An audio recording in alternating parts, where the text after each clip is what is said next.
Você já parou para pensar que o método Montessori, método montessoriano, tem tudo a ver com garantir acessibilidade para as crianças?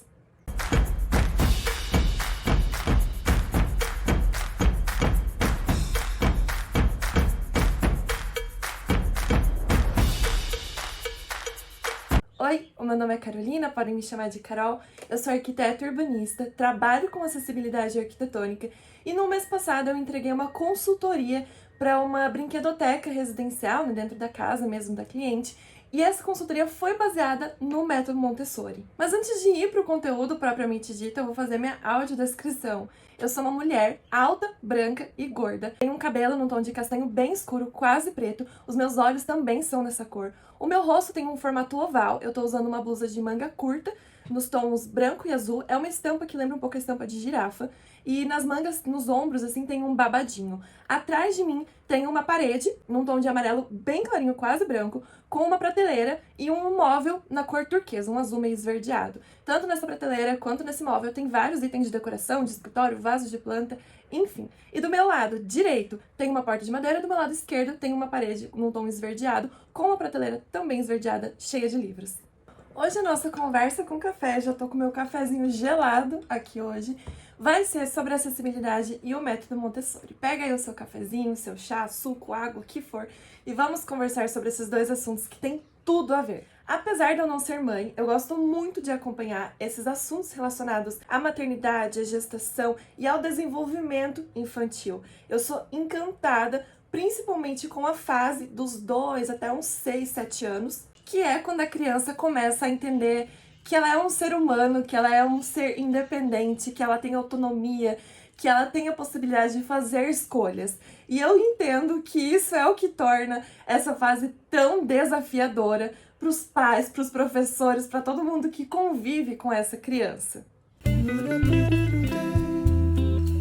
Mas voltando ao assunto do vídeo, essa cliente, esse casal, os pais dessa criança, me contrataram para fazer uma consultoria para um espaço que eles têm na casa, um quarto, e eles afirmaram que esse quarto atualmente é utilizado como aquele quartinho da bagunça. Ele é utilizado como brinquedoteca e como quartinho da bagunça.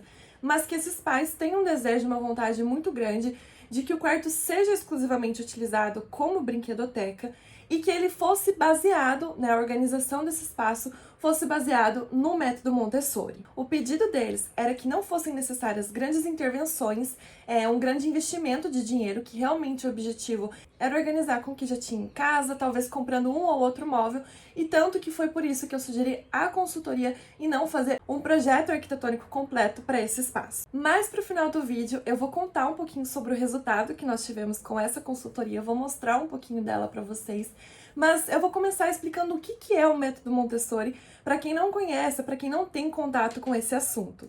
A Maria Montessori foi uma psiquiatra italiana, foi inclusive uma das primeiras mulheres a se formarem em medicina na Itália. Ela viveu entre os anos de 1870 e 1950, 1952, por ali. E no final do século XIX, nessa época em que ela viveu, as condições de vida e de tratamento nas quais as crianças com deficiência internadas em instituições, que era muito comum naquela época, essas condições em que elas viviam eram terríveis. Então, a Maria Montessori, junto com um colega, um professor da Universidade de Roma, eles decidiram trabalhar para transformar essas condições, para buscar condições melhores. Não apenas por uma questão de dignidade, mas para oferecer condições para que essas crianças pudessem se desenvolver de uma forma melhor, de uma forma mais completa. Durante sua carreira como pesquisadora, como psiquiatra, a Maria Montessori teve a oportunidade de montar uma escola no bairro São Lourenço, na periferia de Roma, para crianças de um modo geral, não era específico para crianças com deficiência. E nessa escola ela tinha uma certa liberdade para experimentar esses novos métodos pedagógicos de ensino que ela estava pesquisando na sua carreira. Essa instituição foi chamada Casa das Crianças e nela a psiquiatra teve a oportunidade de observar como as crianças se desenvolviam e interagiam com o ambiente quando elas tinham condições, quando lhes eram oferecidas condições para isso. E as condições desse ambiente, elas não eram estáticas, não eram permanentes. Como a Maria era uma pesquisadora, além de psiquiatra, ela ia ajustando, ela ia moldando essas condições conforme ela ia observando a interação, a reação das crianças.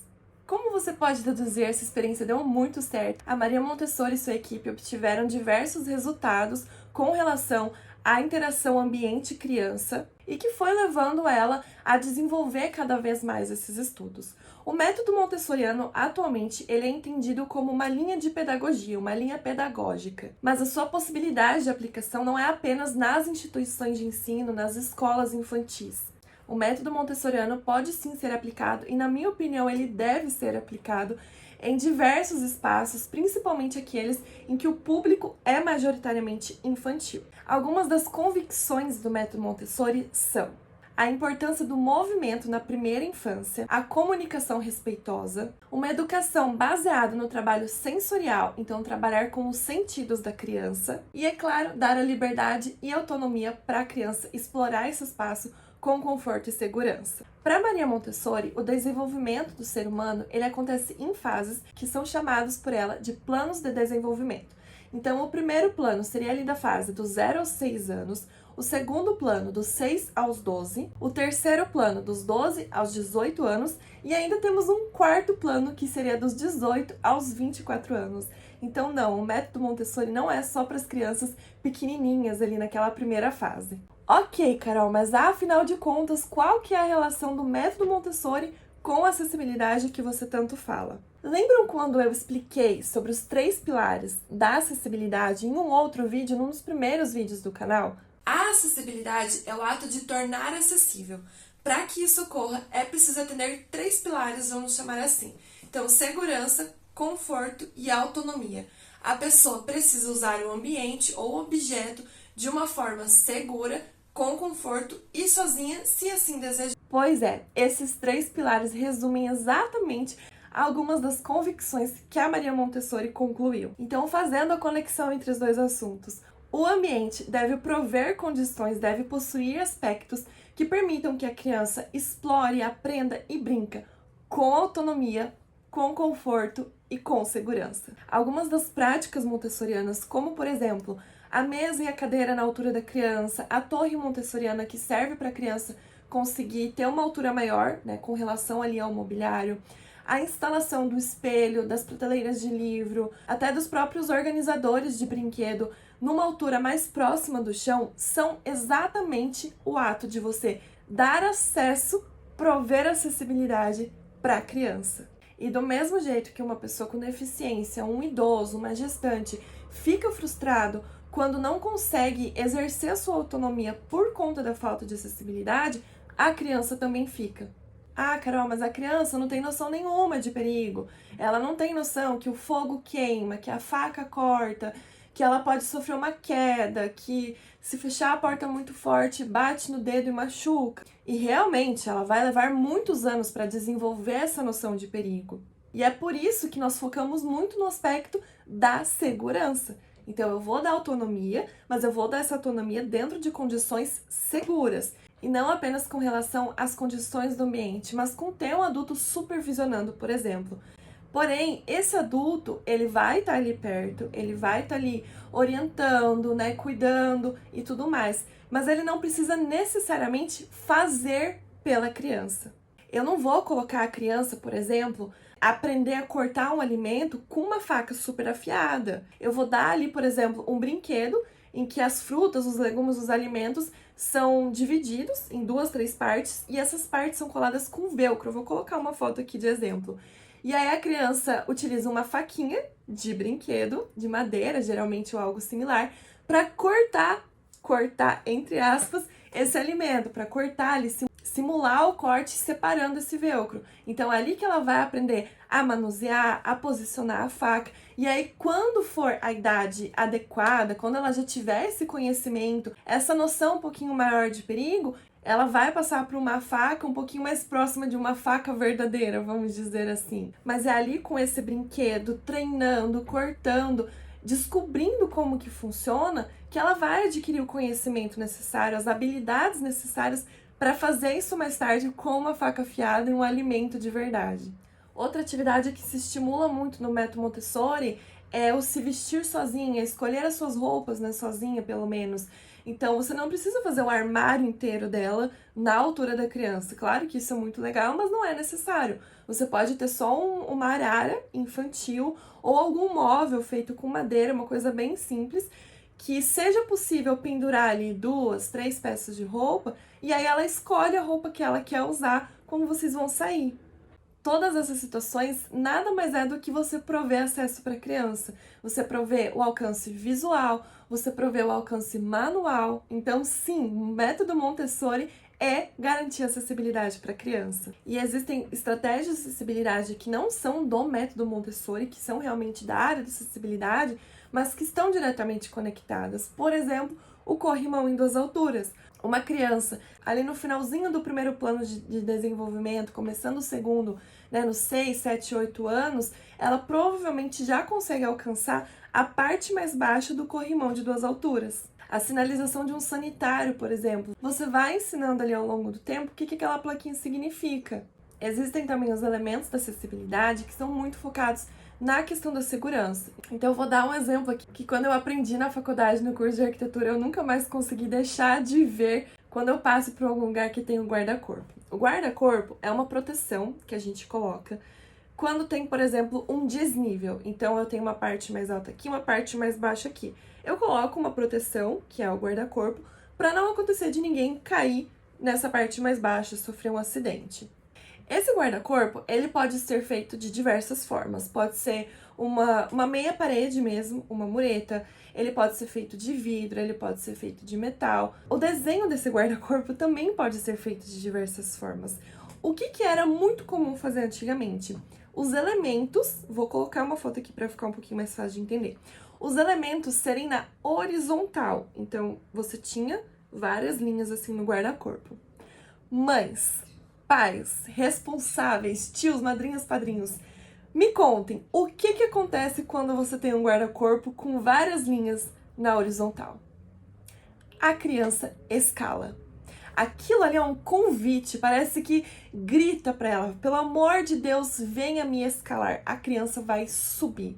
Ela vai subir, ela vai escalando, e a chance dela ir até o final desse guarda-corpo e cair ou pro outro lado, ou pro mesmo lado que ela veio, são muito grandes. O que as normas recomendam? Que esses elementos sejam na vertical. Então, ao invés dele ser assim, ele vai ser assim. Vou colocar uma foto aqui também. Além desse elemento ser na vertical, existe um espaçamento máximo entre 2 elementos para o quê? Para a criança não enfiar a cabeça e ficar presa. Ok. Agora me respondam, qual ambiente que você vai se sentir mais seguro para deixar o seu filho percorrer sozinho, claro, ali com a sua supervisão, mas para deixar ele solto, para correr, para brincar? Qual o elemento que você vai se sentir mais relaxado, porque você não precisa ficar naquele estado de alerta, assim, sem tirar o olho da criança? Um ambiente que tem esse guarda-corpo na horizontal ou um ambiente que tem esse guarda-corpo na vertical? Muito provavelmente você vai me falar que é o guarda-corpo na vertical, porque você sabe que a criança não vai conseguir escalar. Ela pode tentar se pendurar ali, né, e tudo mais, mas é muito mais difícil para ela escalar e conseguir chegar nesse topo desse guarda-corpo. Então, olha só como um simples elemento de acessibilidade, uma simples decisão arquitetônica ali de projeto, de execução de obra, pode interferir em como que as pessoas vão se sentir naquele espaço. Se elas vão se sentir mais seguras ou mais inseguras. Se elas vão precisar ficar segurando a mão do filho o tempo inteiro ou se elas vão poder deixar ele explorar esse espaço com autonomia. Muitas vezes eu vejo as pessoas reclamando da acessibilidade porque são muitos detalhes, porque é chato, porque tem que cumprir, não sei o quê.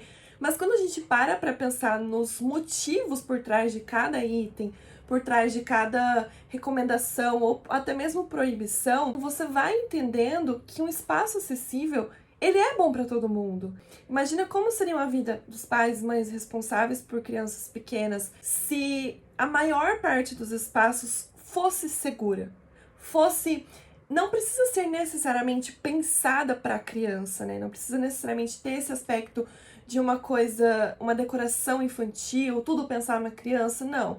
Mas que atenam esses elementos de acessibilidade. Eu tenho certeza que um pouquinho, nem que fosse assim 1% da carga de estresse emocional poderia ser reduzida. E eu acredito que não apenas dos adultos relacionados a essa criança, mas de todo mundo. Eu vejo muita gente reclamando, que criança barulhenta, que criança fica gritando, que os pais ficam gritando com a criança, que é chato conviver com criança. Mas, por exemplo, esse caso do guarda-corpos, se os elementos forem na vertical, o pai não vai precisar ficar gritando: filho, desce daí, filho, não pode subir, filho, você vai se machucar, filho, desce daí, vem pra cá. Ou puxar a criança pelo braço porque você tá cansado de pedir e a criança abrir o berreiro porque a autonomia dela tá sendo ferida.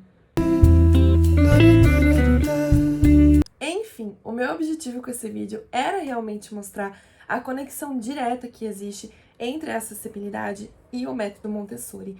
E agora eu vou mostrar um pouquinho da consultoria que eu entreguei. Eu vou abrir ela aqui no meu monitor, mas eu vou colocar a imagem aqui para vocês.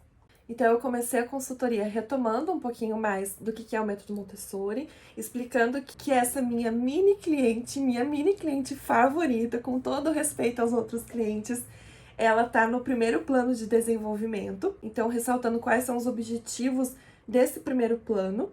E aí eu fiz uma sugestão de layout. Então, o ambiente bem simples, tem uma porta, tem uma janela e tem um sofá atualmente que a família decidiu manter no local. E aí um dos princípios, das convicções do método Montessori é você ter um espaço definido para cada coisa, porque isso auxilia a criança a manter o foco, a aprender que na vida nós temos determinados momentos, determinados espaços para cada atividade.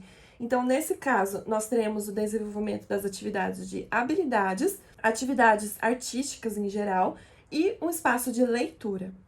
Então, eu fiz duas propostas de layout, mudando apenas a posição do sofá, porque eu não fui até esse local fazer a medição, a gente fez tudo online. Então, eu dimensionei o sofá ali pelas fotos e vídeos que a cliente me mandou, e aí eu coloquei como sugestão posicionar o sofá na outra parede, e se não couber, mantém na parede que ele está atualmente. O que eu pensei na hora de definir essas áreas? O sofá estar na área de leitura, porque afinal de contas é um espaço confortável para você ler, e colocar a área de atividades, que seria ali desenho, pintura, alguma atividade manual, ficar próximo à janela para ela ter um maior contato com a iluminação natural. Então, não ficar dependendo da iluminação artificial, porque a iluminação natural acaba contribuindo com o ciclo circadiano da criança, que é essa relação do funcionamento do nosso corpo com a variação, com a posição do sol. E aí, ao longo dessa consultoria desse material, eu fui desenvolvendo cada área, o que era sugerido nesse espaço, tanto de decoração, de elementos, de brinquedo, de atividades. E aí eu comecei com a parte de habilidades. Então, o objetivo dessa área é proporcionar um espaço para que ela possa brincar com atividades, com brinquedos que desenvolvam habilidades, como identificar letras e cores, coordenação motora fina, atividades domésticas e cuidado pessoal. Atualmente, essa mini cliente já tem uma mini cozinha que ela ama brincar. Então, a minha ideia foi realmente deixar essa mini cozinha encostada na parede e aí colocar ali talvez uma fruteira com algumas frutinhas de brinquedo, colocar a panelinha, copo, a faquinha de madeira e coisas do tipo. E aí, ao longo desse material, sempre fui ressaltando a questão de manter os móveis em uma altura compatível com a altura que essa criança tem, lembrando que ela está ali no primeiro plano de desenvolvimento, de 0 a 6 anos, e manter poucas opções de brinquedo disponíveis. Não é que ela precisa ter poucos, mas você deixar disponível poucos e guardar o resto, porque aí a criança não se sente tão sobrecarregada com tantas opções. Passando para o setor de atividades, então ali tem como foco brincadeiras com pintura, massinha, desenho, brinquedos educativos. E aí dei algumas sugestões como papel craft colado na parede, então ensinar a criança que naquela parede ali, naquele espaço, ela pode pintar e desenhar, mas que nas outras paredes ela não pode fazer isso. E aí ela vai se organizando internamente e mentalmente com essa associação de nesse espaço eu posso fazer tal atividade, naquele espaço não é apropriado, não é adequado. Indo para a área da leitura, que é a minha área preferida, eu amo ler.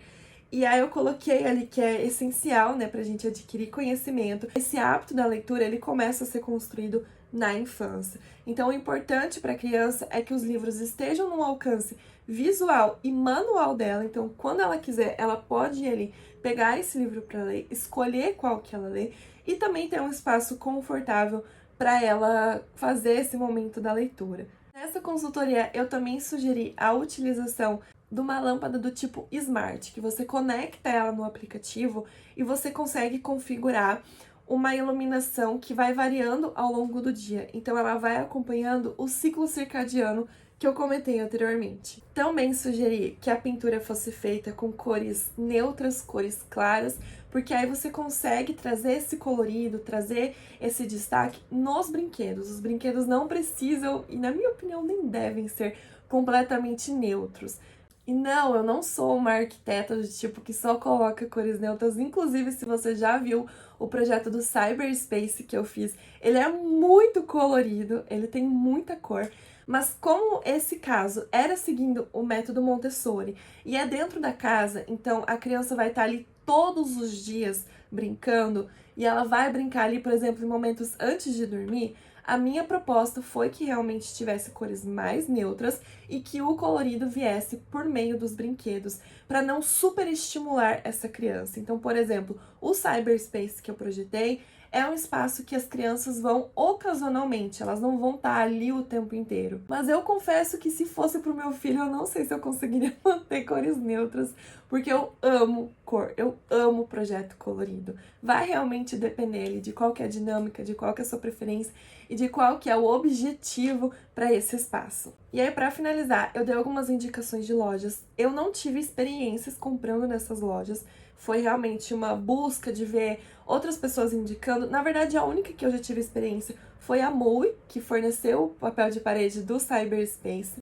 Mas eu acredito que uma pesquisa rápida, jogar ali num site como Reclame Aqui, pesquisar nas redes sociais de cada loja, você consegue ver qual tem sido o feedback dos clientes. E aí coloquei também algumas sugestões de mobiliário que podem ser utilizados nesse espaço. Então, carrinho organizador, escadinha infantil, a famosa torre montessoriana de aprendizagem, móveis com uma altura mais próxima da altura da criança e algumas sugestões de decoração. Então, colocar ali várias moldurinhas e você vai colocando um desenho que essa criança fez ou uma atividade que ela fez na escola, colocar um quadrinho que foi feito com a mãozinha dela, ou você ir marcando a altura dessa criança conforme ela vai crescendo, coisas que ela realmente possa ali interagir. Você também pode colocar imagens de animais, um mapa mundi para ela ir aprendendo a localização dos países, né? Vai depender ali mesmo da idade da criança. E buscar trabalhar com temas que ela tenha interesse. E lembrando que o legal de você fazer uma pintura neutra e trazer a cor através dos brinquedos da decoração é que é muito fácil mudar. Se você enjoar, se a criança cansar, se você encontrar algo mais legal. E é isso, pessoal. Essa foi a consultoria que eu entreguei. Me conta aqui nos comentários se você já tinha pensado nessa relação entre acessibilidade e o método Montessori. Se você quiser fazer uma consultoria como essa que eu apresentei, entre em contato comigo que eu te mando um orçamento. Não se esqueça de curtir, se inscrever e compartilhe esse vídeo com quem você acha que pode se interessar pelo assunto, que às vezes tem criança em casa, também tem um espaço que está querendo mexer e trabalhar com o método Montessori. Antes de encerrar o vídeo, eu acabei esquecendo de falar no começo sobre a minha xícara, né? Uma xícara de flamingo, o bracinho da xícara é um flamingo, caso você tenha deficiência visual. Ela é num tom de rosinha bem claro e na lateral tem as asas do flamingo. E não me perguntem onde que compra, porque eu ganhei ela de presente do meu namorado. Mas ele comprou numa loja ali na rua 15, em Curitiba. Era uma dessas lojas que tem praticamente tudo, sabe? É isso. É uma das xícaras da minha coleção de xícaras. E eu te vejo no próximo vídeo. Tchau!